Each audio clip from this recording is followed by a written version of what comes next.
Oke, kita akan masuk ke lubang Jepang, Bukit Tinggi.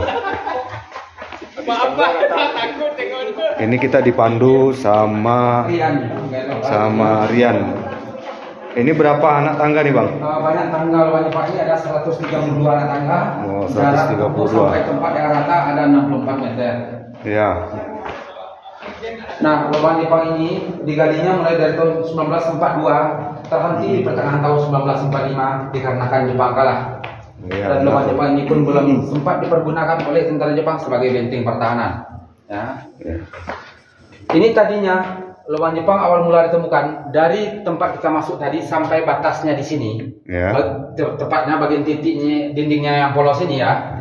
Ini sudah bangunan pemerintah atau sudah dibesarkan. Ya, ini Dulunya, sudah direnovasi di semen, Bang ya? Dulu enggak ya? Dulunya ditemukan hanya sebesar lingkaran bermobil digunakan oleh tentara Jepang sebagai pengintaian musuh ke pusat kota sana. Iya, benar Yang sekali. mana lubang Jepang ini berbentuk seperti botol, di luarnya kecil tapi di dalamnya besar, supaya masyarakat di sini tidak mengetahui bahwa ada penggalian lubang Jepang selama penjajahannya.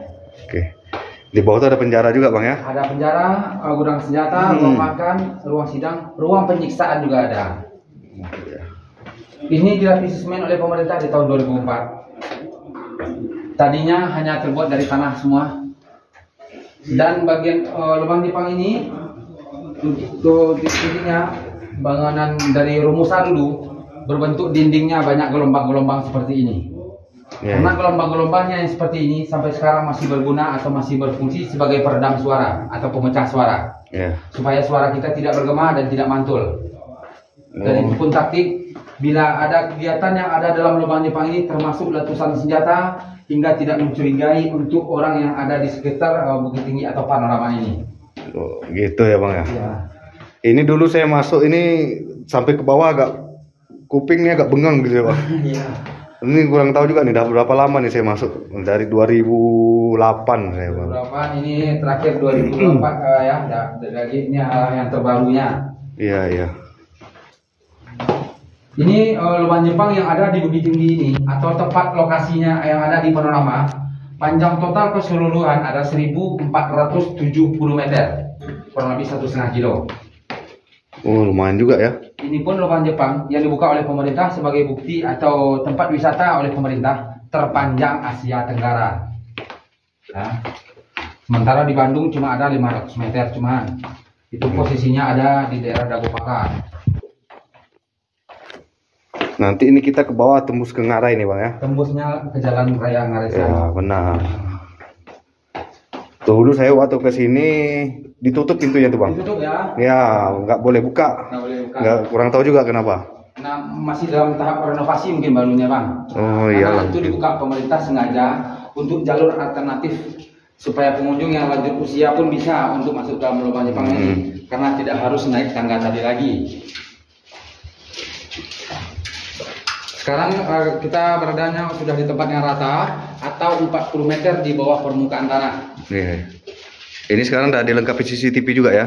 Ya, dilengkapi CCTV. Oh, ini dia ruang amunisi nih, guys. Ini ruang amunisi.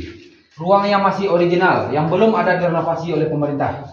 Tadinya bentuk asli seperti ini. Iyalah, dulu kan begini nih. Ya, sedikit demi sedikit dia runtuh ya, maka pemerintah lapisi ulang. Tadinya lubang Jepang awal mula ditemukan ketinggian rata-rata kurang lebih 165 cm. Itu kalau terus ke sana tuh kemana, Bang? Nanti kita lurus ke sana, nanti ada belokannya ke kiri untuk menghubungkan antara lorong pertama sama lorong yang lainnya. Oh, bukan karena yang dia bersifat connecting semuanya. Bukannya penjara itu ya, bukan ya? Tempat ruang penyiksaan itu belum ya? Ini ruang sidang baru, ruang senjata, amunisi. Bang. Amunisi. Banyaknya ada 6 ruangan sampai ujung sebelah kanan saya ini. Ini masih gudang senjata yang kedua. Tapi tadinya ini akan direnovasi pemerintah dan tidak siap-siap sampai sekarang dikarenakan renovasinya ini terlalu berlebihan, bisa menghilangkan bentuk sejarah. Dan ini pun lorong yang gelap ini tembusnya ke jurang Aresiano yang dia gunakan dulunya sebagai ventilasi udara. Dalam keadaan waktu darurat baru dijadikan sebagai pintu pelarian. Oh, memang asli ya? Asli. Ada lubangnya ya? Ya. Kita lanjut, guys. Kita lanjut. Ini masih ruang amunisi. ini lumayan sudah rapi ya. Waktu tahun itu Belum seperti ini ya. agak kecil kayak ya. Ini rapi nih. Oh, dulu jalannya ini hanya paving blok biasa. Iya, betul. Sekarang sudah bagus. Sudah bagus. Sudah bagus, tapi kondisinya pun keasliannya tidak dirubah. Masih ruang amunisi. Ya. Dia ada 6 ruangan semuanya. Nah, baru terasa sejuk ya nih. Sudah terasa lembabnya. Ya. Masih ruang amunisi. Ya. Dan terakhir yang udah senjata. Kalau mau lihat senjatanya itu sudah dipindahkan pemerintah ke Museum Perjuangan yang ada depan Taman Panorama ini. Nah, sekarang posisi kita guys, beradanya di pertengahan lawan Jepang atau di titik sentralnya. Titik yang sentral. Dilewati baru tadi 6 lorong atau 6 bilik. Oh, ini banyak Dan nih. sekarang dari ujung sebelah kanan saya sampai ujung sebelah kiri saya ada 15 ruangan atau kamar-kamar. Itu pun bersifat connecting, saling tembus. Oh iya, ini kamar apa ini, Bang? Di antara 15 ada 2 bekas ruang makan untuk pekerja paksa. Ya. Satunya sebelah kiri, satunya sebelah kanan saya ini. Ini bekas bentuk ruang makan pekerja paksa dulunya. Oh ya, di sini tempat pekerja paksa ya. Tempat pekerja paksa makan di sini. Yang mereka dikasih makan juga oleh tentara Jepang, tapi hasil rampasan dari penduduk sekitar sini apa yang didapatkan. Itu pun mereka kasih makan bila ada dapat hasil rampasan, bila tidak ada pekerja paksa pun tidak akan makan. Dan berbentuk piring dan gelas dulunya ditemukan di sini hanya seperti menyerupai batok kelapa sama potongan bambu. Dan di sini mereka makan secara bergantian. Itu di sana connecting lagi tuh, Bang? Connecting semua, Bang. Jadi kita lanjutkan ke sana dulu, nanti mutar ke sana lagi. Oke, mantap ini. Baru agak puas kita bisa tahu. Dan ini ya, satu ruangan ini paling terbesar di antara ruangan dari ujung ke ujung tadi 15 ruangan ini paling besar. Yang mana tadinya digunakan oleh tentara Jepang sebagai ruang meeting atau ruang sidang. Oh iya. Dikarenakan di sini suara saya bergema dan mantul, dikarenakan tidak ada pemecah suara. Oh dan iya, maksud daripada mereka tidak perlu menggunakan mikrofon atau pengeras suara dan biar dengar semua ya. Teriak-teriak ya, karena tidak ada pemecah suara. Jadi nanti kalau ada yang mau ke Gua Jepang, nanti bisa ada tour guide-nya sini. Nah, ini tour guide-nya ini, abang ini. Nggak mahal. Hanya aja sama nggak mahal guys. Pokoknya murah saja.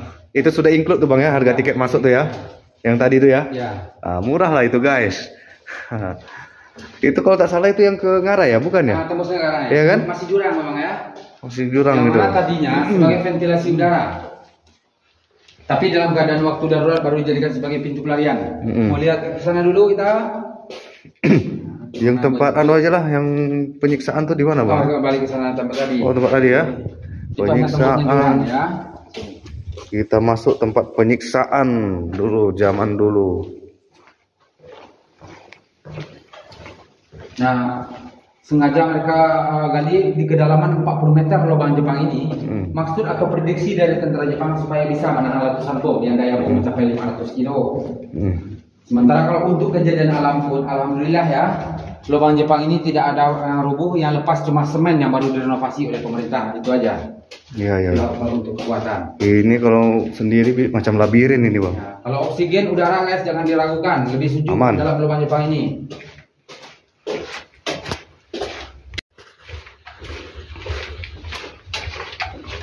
Ini kita menuju ke penjara. Nah, ini dia penjaranya. Penjara bersebelahan dengan dapur ya. Ya, ingat saya nih. Memang dari dulu gini dia. Ya, ini penjara. Sekarang sudah ditimbun berapa dalamnya. Karena awal mula ditemukan banyak kerangka manusia dalam penjara di sini. Setelah dipindahkan kerangkanya ini ke makam pahlawan, hanya meninggalkan bau bangkai, pemerintah menimbun sama pasir hasil galian renovasi kemudian. Makanya sekarang kelihatan pendek. Dan konon kabarnya mereka yang dimasukkan dalam penjara atau pekerja paksa kita yang tidak sanggup kerja lagi atau yang sudah sakit, mereka akan bertumpuk dalam penjara di sini.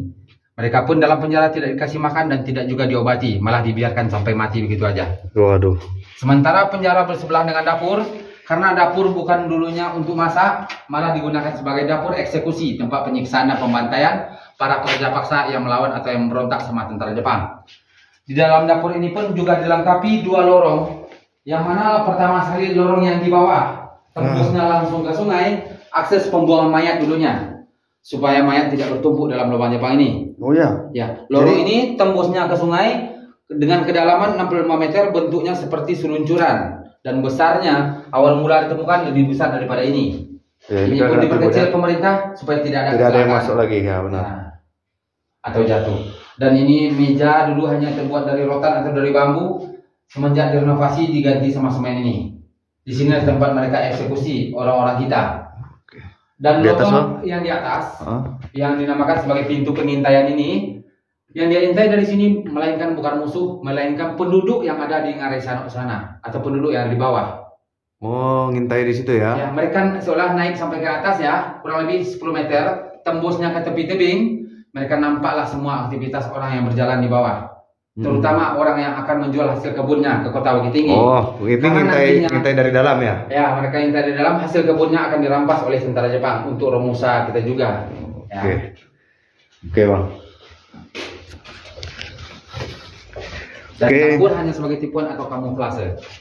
Itulah kejamnya penjajahan dulu. Oke, kayaknya sudah cukup kita tur, kita pulang lagi lah, naik ke atas. Sudah ditelepon nih